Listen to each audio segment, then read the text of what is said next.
Okay, thank you everyone for joining us. My name is Laura Garza, and I am your host and moderator for today. Our usual webinar queen, Annabelle Munson, was not able to host today, so I will be filling in. Thank you for joining us for a preview to the fast approaching aviation emissions reporting season and a look at sustainability initiatives. Today, we're sharing a broader update applicable to everyone that's tackling the requirements of aviation emission schemes, sustainability, and voluntary carbon offset initiatives in their own operations. Okay, so let's go ahead and get started. Our experts on board today is from our our Universal Emissions and Global Regulatory team, Adam Hartley and Juan Munoz. So welcome, guys. Adam will be covering our agenda today. So Adam, I'm going to go ahead and set the stage with you. Can you kick us off with the agenda and provide an overview of who's impacted and a look into the upcoming compliance calendar and deadlines? Yes, absolutely. Thanks for that lead in, Ms. Garza. Certainly appreciate it. We'll pull something up here. Can you see my screen okay? Sure. Fantastic. So welcome everybody. This is our really our kickoff for universal emissions support. And I know we've got both a mixed crowd here of our subscribers as well as others interested in emissions and sustainability. So we're going to try to come at this from a couple of different angles. One, talk about what Universal is going to be doing for our subscribers directly, but also talking about these programs in broader strokes. We're here at the end of, we're in the middle of December 2023, which means that that clock is ticking, and we have a lot to do as aviation to get through the ETS reporting calendar. And we're going to talk a bit about, and all of these different programs you see here, we'll talk a bit about how we're going to do that as aircraft operators and service providers. So our agenda today, we're going to talk about who this is applicable for. Juan's going to help us out with our applicable operators, the regulatory summary of these programs, and reviewing the thresholds so we get our applicability out of the way. And then I'm going to dig into the process of complying with ETS, emissions trading schemes. And we're talking about all of them here, CORSIA, UK, EU ETS, and the supporting Swiss ETS. So we'll get into the ETS registration, the actual steps to contact your member states and submit monitoring plans. We'll get into applicable activity and the data validation process that we're going to be undertaking here at the end of December and into January. We'll get into key compliance dates for ETS reporting and a variety of different processes and procedures for how that takes place. Aircraft operator holding accounts. This whole program is about offsetting carbon emissions. So to do that, you need an aircraft operator holding account to manage those carbon credits. So we'll dig into the hot topics around AOHAs, mandatory carbon offsetting. What do the carbon credits cost right now? So you can do some budgeting, as well as what does the process look like for surrendering. A compliance statement, where does this all spill out into at the end of the year to know that you are covered and to know that the requirements have taken place and been completed. And then last, our next phase of this is where do you move from mandatory carbon offsetting to a sustainable position, which relies on other things like SAF and voluntary carbon offsetting. So Juan, if you'll take a minute for us here, and let's just talk about the programs in general, and then who's applicable to these as operators, and we'll talk about scope as well. Yeah, absolutely. And again, thanks everyone for joining today. So, we're already in year 14 of this emissions programs, a mandatory emissions program. Unbelievable. It's really hard to believe that year 14, 2023 here, but we still get a lot of questions about who's applicable for these mandatory programs. As you can see from the slide here, the program summary on UK ETS, EU ETS, Swiss ETS, and CORSIA, they're all separate programs. First one obviously came about EU ETS in 2019, and from there, all these other mandatory programs have evolved. UK obviously came on board after Brexit, but each one of them has their requirements as far as applicable operators. It really depends on the type of operation that you do as a company, as an organization, as well as how much carbon emissions you're outputting out there. As you can see from the thresholds below, private for the EU ETS, UK ETS, Swiss ETS, the private thresholds are of 1,000 tons of CO2. So this is 1,000 tons cumulative, meaning that they take into consideration operations to, from, and within these regions of the EU, UK, and Swiss. So private operators that are below the 1,000-ton threshold are exempt from these mandatory programs. Commercial, a little different.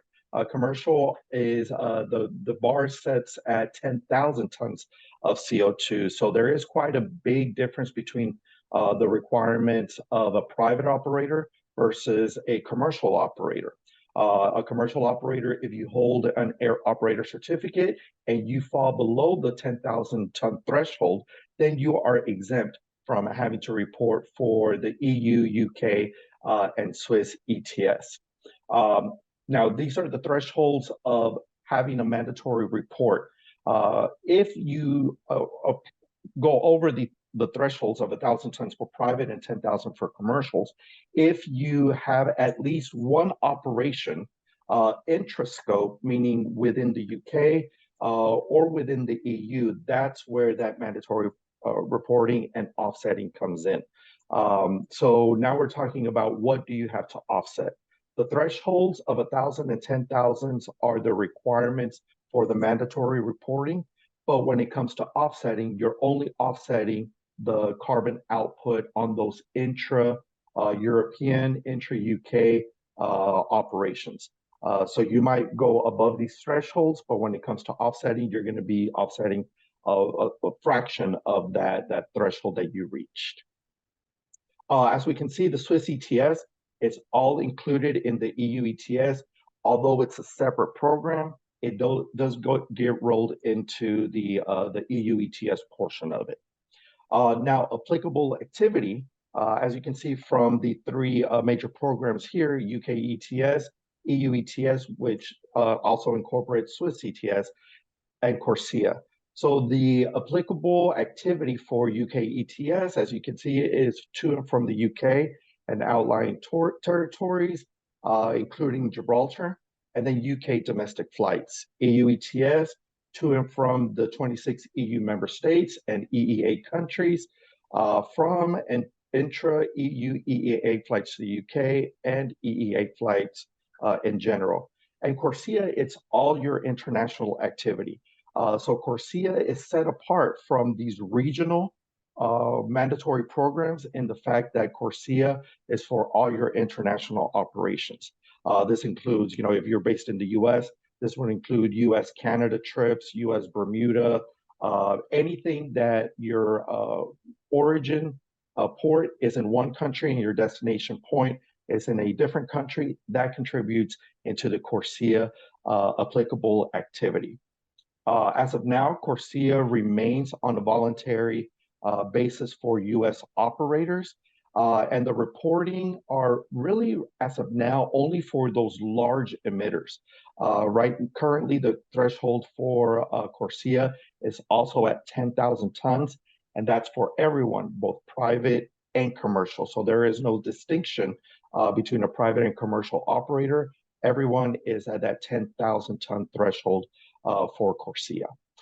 That's the applicable activity in a nutshell. So if you have any questions about these activities and the applicable operators, drop them in the chat and we'll be able to get to those questions at the end of the webinar. Awesome. Thank you so much, Juan. It's always good to go back and high level it so that people kind of know that what kind of buckets they need to sort themselves into. Are they private? Are they commercial? And we'll talk a little bit more about those numbers and how many activities or how many flights it might take to get to some of those numbers as well. But the main point here is also that that all operators should be tracking their CO2 regardless of whether you think you're under those figures. You need to be tracking it so in 2023 you have a verifiable number that you are under those figures and not a guess or previous history. So appreciate that one. So have an idea of you're operating to the EU region, you're operating to the UK, and a significant basis, multiple trips, and you think that you need to get into this program. So for the EU ETS, there's a member state assignment. So every operator is assigned to a specific one of those 26 member states, and that is who administers their program. For Corsia, it's going to be the country within your, or where your country or your company is registered, your home country, I guess you would say. And then for UK ETS, obviously the UK Environment Agency runs all of their, or is the competent authority for that entire program. Monitoring plans are required when you're a new entrant to the ETS program. So the EU ETS, if you're a new operator going to the EU, or you've increased your travel and need to, or potentially broken apart from a management company, is another one that we see where operators move away from a management company and now are operating as their own aircraft operation and need to register. So there's a variety of different ways that people become new entrants here. You know, like Juan said, 13, 14 years into the program, but we still deal with it quite a bit. For UK ETS, it's been around a little bit, only been around a couple of years, but there's UK ETS also grabs in the flights to, like Juan said, to and from the EU as well for their overall scope. So when they broke apart scope after Brexit, the UK, to pretty much to remain relevant in this program for their full scope, still grabbed in all of those flights to and from the UK from any other third country in the world. So UK ETS is definitely something that is probably more likely these days than EU ETS, just because of the scope. EU ETS does not include the UK. UK ETS does include the EU in that full scope. If you want, and we'll talk about this again a little bit later, if you are using SAF, if you've been using a significant amount of SAF during 2023, and you want that to be included in your annual emissions report to reduce the amount of carbon credits that you'll have to purchase, we need to get those intentions into your monitoring plan. So if you've been doing or utilizing SAF throughout the year, number one, bravo. Number two, make sure that when we start talking about data validation, that you clue me in or clue the team in that needs to be addressed. Communicating with member states is a mixed bag. The UK just dumped their ET swap portal after over a decade. The METS system, METS, is in place there. If you're a universal subscriber, we went and pulled all of the data out of ET swap and saved that like the UK wanted us to. I don't know that we'll ever have to produce it for anything more, but we do have those archive records if anybody wants or needs them. And then you have a variety of other portals. You see Italy's portal there. We see Ireland has its own portal. The European Commission has a portal as well that member states are able to leverage as a third party if they don't have their own national portal. But this just shows kind of the complexity that goes into this process, and that nobody, although we're dealing with the same directive, we're dealing with the same methodology, we're trying to get to essentially the same data fields. Every country and national authority has the right and the responsibility to create a program and portal that's going to work for them and ensure compliance for their assigned members. So as you see, every country does it a little bit differently. And what I would say too is that the portals for monitoring plans and reporting are separate from your portals for registry accounts and carbon credits. And so each of these countries, you would also have register and open up a portal for your own registry account management as well. So lots and lots of flavors of compliance for EU ETS, and now the UK even changed their process. So it's, like I said, it's the 12th of December. We are wrapping up 2023 rapidly and coming to what will be a full data set for us. This is ETS. When you boil it down, is just a data exercise. We are trying to take a 1 calendar year of data, January 1st, 2023 through 12/31, 2023, and pull out that applicable activity for the appropriate regions and create some of these great reports. Now we've got a process to do that. So Universal leverages a couple of different areas for data, for flight data. One is that you see over here on our left is the UV-Go portal. So anything that you as an operator do with Universal, UV Flight Planner, any flight planning you do through UV-Go, or anything you do through our teams and trip support services will automatically be saved into your UV-Go portal. We also have operators who send us data. So very simple flight data, date of ops, origin, arrival, and tail number is basically all we need to fill out this in a more complete manner if Universal is not managing your trip support 100% of the time. But we do need to get to those final numbers. So we try to get it all loaded here into our system.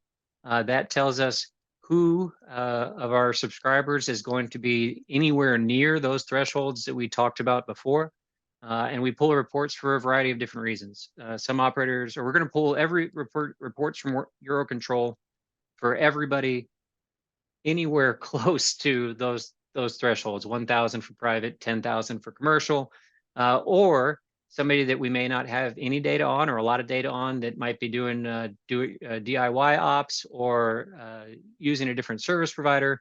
You know, we'll pull some of those reports too to make sure we have the accurate picture. And then also we'll pull reports for operators who, like I said before, are very keen to have a specific report, even if it's under the mandatory thresholds, very keen to have a specific report to say where they fell against those thresholds and what their overall carbon footprint to these regions is. So Universal takes these tools and puts together a data validation process. This is what our subscribers see. So our global emissions team, myself, Juan, and a few others will reach out directly. So we take the data from Eurocontrol, chop it into a validation sheet that makes sense. The CSV sheet that comes from Eurocontrol does not make much sense. So we'll turn it into a flight log that makes sense and send it over to you with a few key data points. So what is the operator that's being identified here? And then which tail numbers, most specifically, what registries do they have currently associated with your CRCO? So a CRCO is the Central Route Charges Office in Eurocontrol. There's a reason that Eurocontrol is so good at collecting this data and so accurate, because Eurocontrol charges you a navigation fee for every single leg. And if they miss that, they don't get to charge you that fee. So Eurocontrol is an incredibly accurate record and really our backstop for a couple of different reasons. It's our backstop, number one, because of their accuracy, because they are not dependent on who you filed that flight plan with or what your process was. They're the backstop. They also have a really good process for updating that information so that if Eurocontrol does not have an accurate picture of your operations, that we can rapidly fix that and update them. The other benefit from using Eurocontrol, and the reason Universal does use Eurocontrol and the ETS SF small emitter support facility for all of our reports, is it removes, in most cases, the necessity for a separate independent third-party audit / verification. So we can work with the data itself, work with Eurocontrol to make sure the data is accurate, and that keeps us from having to go hire another third-party verifier to do essentially the same thing. So this is the process that we're going to undertake with our subscribers over the next month. Eurocontrol data is released on the 16th of every month, and that gives you a look back to the previous month. So on December 16th of this year, or of this month, I will have access to Eurocontrol reports through November in most cases. Some countries lag a little bit, but we should have a pretty good picture of all that data. That should give us a really good opportunity, because it shrinks down this little window. We should be able to work with you guys, work with our subscribers, and get after all of that accurate flight data. I do not need people to individually validate legs. We're not after a flight log to flight log type comparison. because of the accuracy of Eurocontrol.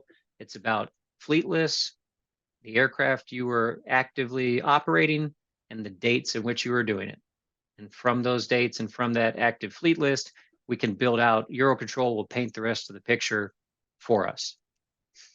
But like I said, we still take all of this information, even if we've been in touch with you throughout the year, even if we've just recently done a fleet update for you, we're still going to send you this data validation, because that is the most important thing, is that this is complete and accurate and timely, right? How do we do that? So once we send you this information, you say, Adam, Juan, you missed, we're missing a tail number, or we added a tail number halfway through the year, or we removed a tail number. Selling an aircraft is just as important as if you add it on. You don't want to be paying for carbon credits for, ABC company to be operating your airplane. But if you don't make that switch, if you don't tell Eurocontrol when you stopped your operation, they don't know. And the fact that a different operator name shows up inside your record is not enough for them to automatically make a change. It has to be something driven by the operator, the owner of the CRCO account, to push towards accurate data. So we do that by working with both the Eurocontrol ETS support facility, which you see their email there for the contract office. Giannis has been there for several years. People who used to work with Armando Carioli over there. This is a pillar of the ETS programs. Eurocontrol ETS support facility is a pillar that makes UK ETS and EU ETS work. Without those programs, or without this office at Eurocontrol, this stuff doesn't work at scale. It really doesn't. So we submit this information. They would provide us with a new updated report. We'll go through the same process, make sure that everything is now included like it should be, and rock forward towards reporting. Like I said before, I'm going to take just one second, go back over this because of the time, because of where we're at in the calendar. If you want to include SAF, so that as a side note, last year I helped a large European-based operator include their SAF in their reporting, in their mandatory reporting. It ended up being a reduction of over 600 carbon allowances that they would have been required at $80 or €80 a piece. So do the math on that. Significant savings, and all we had to hire an auditor for a few $1,000. Well worth it if you have been using SAF at volume. So if that's the case, please reach out to me. Please email me, because we need to get that accounted for right away. And probably next year in 2024, we'll start talking about this more and more as a potential benefit, so that if people want to start moving in that direction, that they can see the benefit for using SAF in actual dollars. What we would need if you would. So for those operators who are thinking about it, or anybody who wants to include SAF in their mandatory reporting, the sustainability statement. So every time you do a fuel uplift that includes SAF, the fueler is going to provide you with this statement that's got all sorts of technical data about the uplift, the fueler, the blender, the feedstock, the country of origin, the material name. All of that stuff is really key to the calculations for what that SAF is essentially worth in carbon credits. So we have to have all those facts and figures and that documentation to make that happen. Annual reporting for everybody, our key dates. So this first one, established an AOHA. So if you don't have if you think you'll be reporting and you don't have an aircraft operator holding an account in the EU or the UK, the time to do that is now. We need some, we'll talk about the documentation needed for those, but we cannot drag our feet on setting up AOHAs. You can do all the reporting in the world. If you don't have a holding account, you can't buy carbon credits. You can't surrender carbon credits. You cannot comply. And there's legal entity documentation required. There's a criminal background check potentially. So we want you, if you think you're a new operator who's going to be reporting and you have not had a registry account, we need to start that process.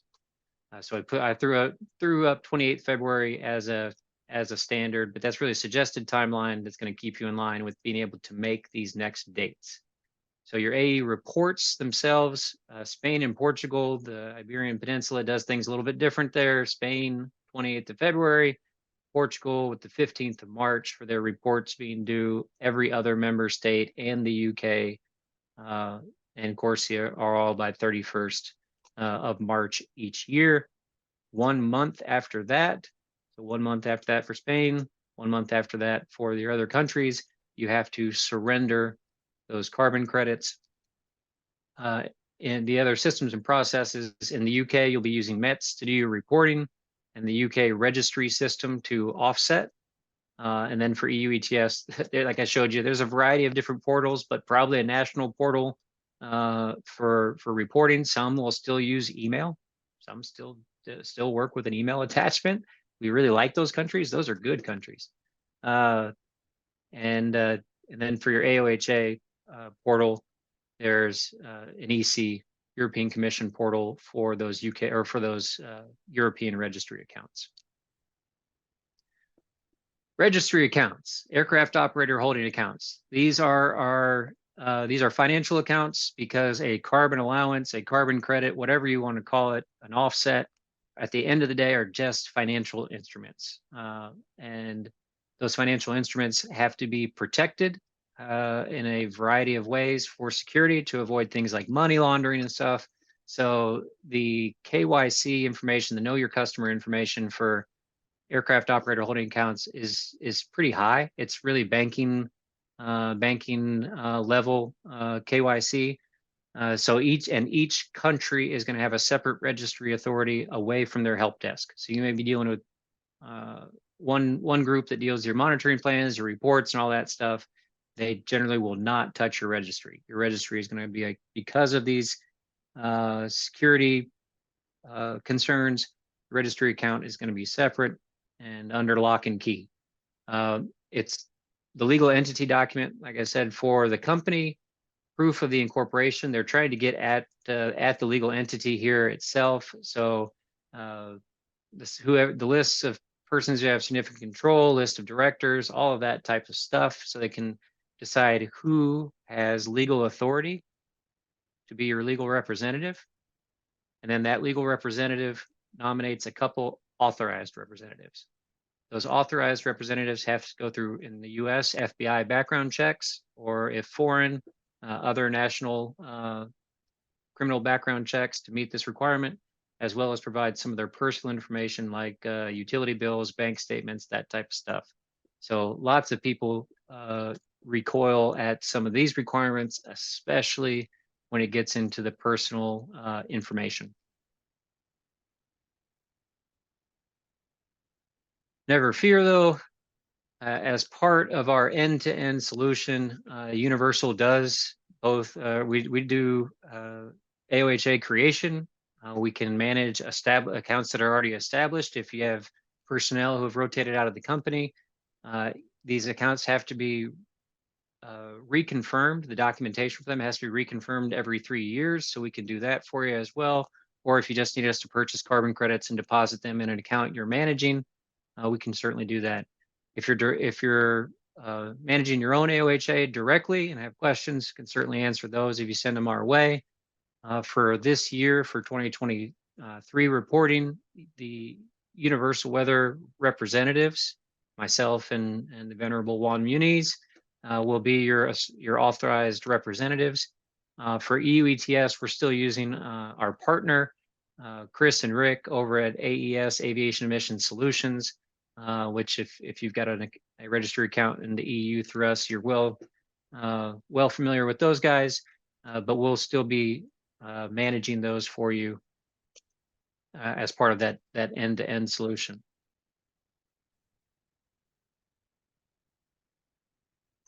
So once we get to our carbon credits, we've decided, or when we're looking at our report and we're trying to decide what we're going to owe for carbon credits, that Eurocontrol report that we send to you, there's a couple of pieces of information on it that are key.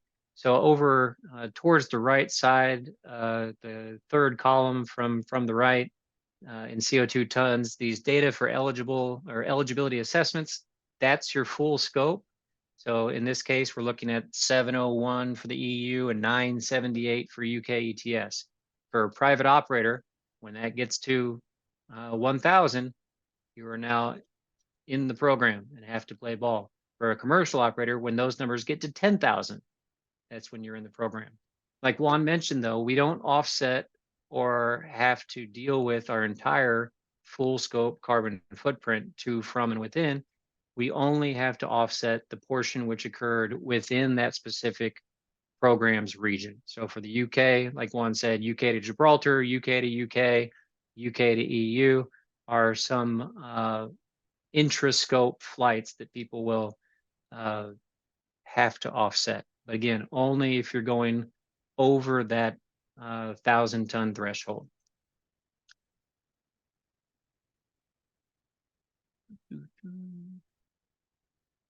So our mandatory carbon offsetting, if we realize we're over 1,000, we're over 10,000, given our whatever our situation is, and we're going to have to offset for budgeting purposes. Here's where carbon offsets are currently, which is way down from the past couple of years, and a great news for industry, right? So EU carbon credits are selling around 68 euro a piece right now, and UK have crashed all the way down to 32.5, which is great. So if you were trying to estimate what your offset would be, you could take your number that you find here in this left column and multiply it by these as an approximate, and that gets you into at least what you're going to spend in carbon allowances. Like I said, universal, even if you're doing your own registry accounts and stuff, we can still purchase credits for you and deposit them into your account, either EUAs or UKAs. And for our managed clients, we would take that all the way through the end and surrender those to you as well, or surrender those for you as well. So when all of that is done, and we feel we have met the requirements for you or determined an exemption for our subscribers, we provide this at the end of the year with a couple of different attachments, your Eurocontrol ETS final extract that we got, surrender transaction confirmation details that tell you exactly how many credits we surrendered and when that happened, as well as where you fell against the scope or against these thresholds, and if you had any free allocations and whether you completed requirements. So it's good to have something like this. Even if you're exempt, it's really good to have something like this to wrap up at the end of the year, so you know exactly what that carbon footprint is and why you are exempt. Where that goes from the mandatory program, so we ensure that you have complied. We ensure that we met those dates that we talked about, your reporting dates, your surrender dates, and all of that. What's funny about ETS is it's not a very good carbon offsetting program at all. It's actually really, for being cap and trade, when it comes to aviation, it's just really, really horrible at actually spurring people to buy carbon offsets. Here's a study from 2019 for Universal. These were all of our subscribers. They had a carbon footprint, and I lost my number here. Thanks, Kat. 400, and I think this was 425,000 tons of CO2. And based on ETS mandatory offsets for intra, out of those 425,000 tons, our subscribers only offset 16,500. So, and you're going to see that throughout ETS, whether it's UK ETS or EU ETS, you're going to see around a 10%, especially for third-party operators, US-based operators who are flying into the region sporadically or for days at a time, then back out. You're just not going to see very much intra activity. Most of that CO2 occurs on those oceanic legs, right? So what do we have as options here? Sustainability is really limited in business aviation right now. We have SAF on the front end. You have other things that are associated with SAF, like book and claim, to help make SAF more available. We have the ways that we can include that SAF into your ETS reporting. But after that, and you have your other sustainability initiatives within your company, but voluntary carbon offsets are just one of the few options that we have out there that are pretty simple and easy to get to. Uh, it's a proactive step you can take. They're affordable down to, if a mandatory credit is running at either 68 euro or 33 pounds per, a voluntary credit can be down in the single dollars, $9, $8 a ton, in the teens, 12 or $15 a ton. So very affordable and accessible. There's a wide range of options when it comes to voluntary offset, and they're really easy to understand. So we're doing one to one. We're calculating your footprint based on the ETS calculators. It's giving us 1,000 tons. We're going out and looking for 1,000 tons in the voluntary market to meet that in a one to one post trip. So we're not trying to estimate what you might burn or hedge against what activities might take place. This is all about wrapping up at the end of the year and resolving your recorded carbon footprint of what that's out there. So this contributes to ESG goals for the corporation and is a great protection against plane shame, which we see as even if it's not a regulatory requirement, we're seeing a real push in the community uh, and politically to I don't know, target business aviation. And so we need to do what we can to push back. You know, so how does Universal do it? We partnered with a 501c3. I think that nonprofit effect, helps because the people that are sourcing these credits for us are doing it with, kind of altruism in mind, not a flat commercial endeavor. The monies that get made here get pushed all back to good, positive projects. It's not a one-to-one per se, but it is a great proactive measure that you can take. And again, something that's easy to accomplish and easy to understand. So if you have questions about voluntary carbon offset, we'd certainly love to answer those for you as well. And we'll tee up that opportunity for you again as we pay out towards the end of the year with this compliance summary.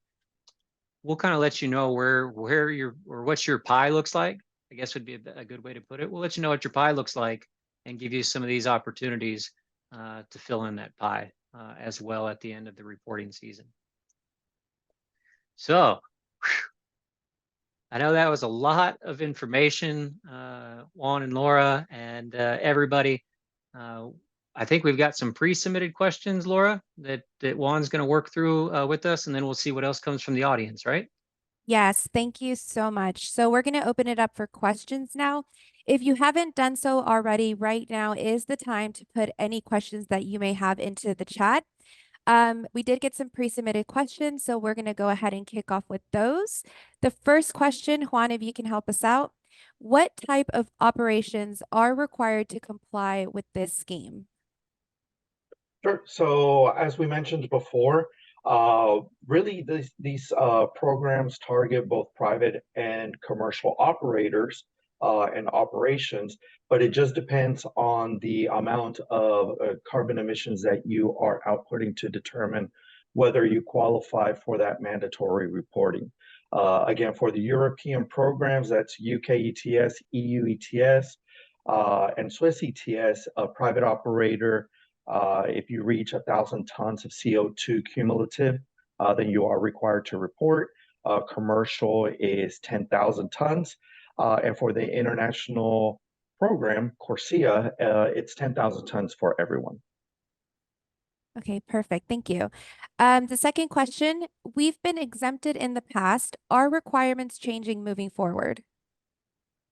As of now, no. The requirements haven't changed. Again, those thresholds have been in place since back in the day when we had in 2013 what they deemed the stop the clock is what they called it back in 2013, where before then everyone had to report whether you emitted 5 tons or 5,000 tons. That changed back in 2013, but as of now, There have been no changes. I would say the only change are the new programs such as UK ETS, the separation of Swiss ETS from the EU, and the new program of CORSIA. But as far as requirements, no real requirement changes for the operations or operators to comply with. Okay, great. Thank you. Do small private operators have any requirements? Again, it's all going to depend on those thresholds, the amount of activity you perform to determine if you are required to report or not. Perfect. And how do we get our 2023 flight activity into the UV system for emission support without being a UVgo user? So if you are not a subscriber to our platform, let us know and we will set you up to have access to the what we call our emissions portal, which Adam talked about, that captures all your emissions that we manage automatically. If you have anything outside of our system, whether it be through the trip support services or through UVgo, we can upload it, or you can access the platform and upload the operations yourself. If you are already a subscriber and you don't have access to our UVgo, message us directly. We'll make sure that you have emissions access through UVgo. That way you can look at the emissions portal through your UVgo subscription. Okay, thank you. And our last pre-submitted question, what is the process to gain access to a UK EMP account if you do surpass the emissions threshold? On that, I will let Adam answer that one, actually. Yeah, so to get started with METs, you need to reach out to the UK help desk. So ET Aviation, we can post it in the chat here, or maybe Juan can post in the chat. Sure. Reach out to the help desk, let them know that you think you're going to be an applicable operator. The UK is trolling that Eurocontrol data right now and trying to reach out proactively and identify operators who may not be aware of their requirements. So if you think that maybe you've been laying low for some time and you don't want to poke your head up, they know, like they've got the access to all the data. So, but to get into that METS, it's more of the security stuff. You need to email them and they will set up the administration for you for your METS account. And then from there, you can actually get into the monitoring plan templates and the data that they need. But there's a whole administrative process to get your account and you have to reach out to them proactively. Okay, perfect. Thank you. Juan, are there any other questions that have come in or anything from the chat that we need to highlight? Yes, so we have a question from Rochelle asking if we have not received a report previously and we are a subscriber, who should we send an email to? And Rochelle, you can send it to our email address here at Universal, which is eu-ets@univweb.com. I did drop that email in the chat. You can feel free to send us any type of question about your emissions program through that email address. Okay, perfect. Does that close the I think we've Q&A? got I think we got a couple of other ones here too that I saw. Okay, So that I'll cover. Sure. Uh, what calculation is used for UVgo? So we use the Eurocontrol tools in the background. Eurocontrol releases a new tool for each reporting year. The actual emissions from Gulfstream 5, changes a little bit over time in the way that they calculate it. So we have a specific estimator tool from Eurocontrol that we employ in the background for each program. And I think there was one other one here. We do have one, Adam, asking what is the best way to manage an exempt status? Yeah, I think that's the same methodology, like I was saying, that exempt is not necessarily what we're after in 2023. It's an important part of the process, but really in 2023, we need to have a good handle on our carbon footprint first. So knowing tracking all of your CO2, so that you can come up to total those numbers at the end of the year. And like I showed in the compliance summary, stand up your specific totals against the thresholds and save something like that. Depending on the member state, we do, and depending on where an operator is against the threshold, we do submit exemption notices to member states from time to time, and that I would not, or I would certainly recommend that too as a follow-up to assure that they are on the same page with you, that you feel you're exempt because of these reasons, that they agree with you that you're exempt. So that's I would be proactive. I'd treat it the same way. You don't know that you're exempt until you've totaled your activity up at the end of the year, right? Correct. Blair does ask 21 pounds of CO2 per gallon roughly. That's the Hey, estimate. Yes, yes, yes. I don't think that was meant for Oh, you, okay. Juan. Apologies. Okay, so it's all going to depend on the aircraft type. These calculators that are being used take into account the type of aircraft and the distance flown. So 21 pounds of CO2 per gallon roughly, that would be accurate for a certain type of aircraft, but it ranges. You know, a Falcon is going to be very different than a G5 as far as carbon emissions because of the type of engines and type of aircraft. So to give you a rough estimate, it'd be really good to know the type of aircraft that you are looking at, that you do operate, and going from there. But we don't, we don't want to tell you, yes, that is a good estimate because it's really going to depend on the type of aircraft that is operating. Good point. I had one other one that came in a direct message. Somebody asked about Portugal carbon tax and how that relates. It does not relate. Portugal carbon tax is a passenger tax. Uh, you're going to see more of these passenger taxes related to carbon, or you may see carbon taxes at the airport. May see emissions taxes on your ground handling charges. None of those are related to EU ETS, UK ETS, or any of these other monitoring schemes. Those are just other tax schemes. And one other question came in: if we know we're over 1,000 and UV is we're a subscriber, and what's our next step? Next step is Universal is going to be reaching out to all of our subscribers who are anywhere near those thresholds with that data validation exercise that we talked about here. Universal will proactively bring that to you and start the conversation about aligning that data for the end of the year.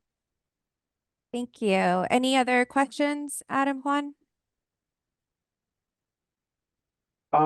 Is this applicable to a Bermuda certificate holder? If you've Sure. operated to these regions, absolutely. This is required for all operators who travel to the EU, the UK, and that area of the world. And again, the international program CORSIA applies to any operator who does any international operations. Yep. And Juan answered the question about overflight. So this is all about point to point and the business rules applying to which ICAOs you're departing from, which ICAOs you're arriving in, not airspace in any scenario. And I don't show any other questions in the chat as of now, Laura. Okay, perfect. Nope, I Thank you. think we're good too. Mhm. Okay. Well, thank you so much, guys. We covered a lot today, and we hope you found this format useful. Thank you so much to Adam and Juan for their input today. Again, I know we covered a lot, but don't worry. Like Adam said, our team will be reaching out to our global emission subscribers to guide you through this process. If you're not currently a subscriber and you think you may be impacted, we'll drop a link in the chat where you can contact us for more information. So to our subscribers, please just keep an eye out for additional information coming from our global regulatory team regarding emissions and next steps. And we'll also get this recording link sent out to everyone, and it can be shared with anyone in your organization that may need it. So just to wrap up for today, remember you can always reach the GRS emissions team at eu-ets@univay.com with any emissions and reporting and sustainability related questions. And we'll also drop that email in the chat for you. And finally, we just want to wish everyone a happy, safe, joyous holiday season. And we look forward to seeing you again in the new year. So that's it for us. If you have any questions, please reach out. Thank you so much for joining and spending time with us. Take care. Thank you, everybody. Thank you, everyone.